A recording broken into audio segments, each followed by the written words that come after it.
Hey, good afternoon. I'm John Rhoads. This is Rhoads Life Coaching.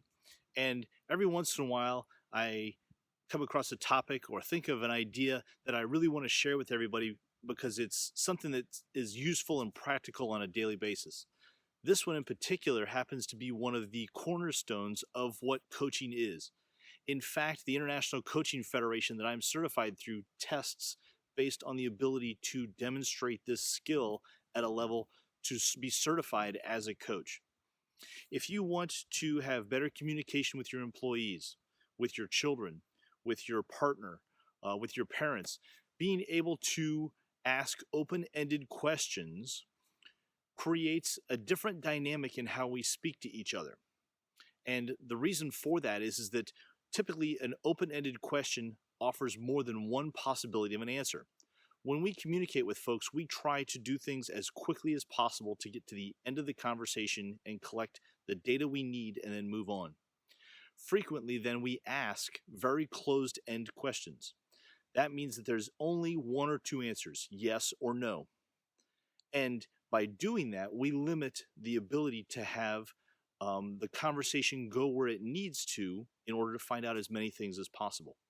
In coaching, coaches should be and try to ask as many open-ended questions that might have multiple answers to choose from, and where the person who is talking gets to choose what the answer is. It's a very powerful tool because if you're talking to your teenager about how their day was, asking them whether they had a good day or not, the answers, our options are yes or no. By asking them to tell them about their day, or what was the best thing of the day, or what was the most valuable thing today, gives them the opportunity to choose what they share.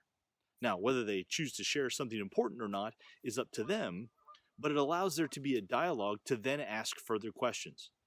This is one of the foundations of coaching, and I would ask that you try and implement that into your management style, your parenting style, how you appear in a relationship, to then look at what is an open-ended question and what is not. It turns out that it takes a lot of practice to be able to learn this skill, and it's a skill that can be developed to multiple levels. Figuring that out then is beginning to look at what are the questions that I ask. Am I only asking questions that have yes or no potential answers? Is it possible to rephrase it in a way then where you are allowing the other person to choose what they answer? In legal terms, this would be leading the witness by only having yes or no answers.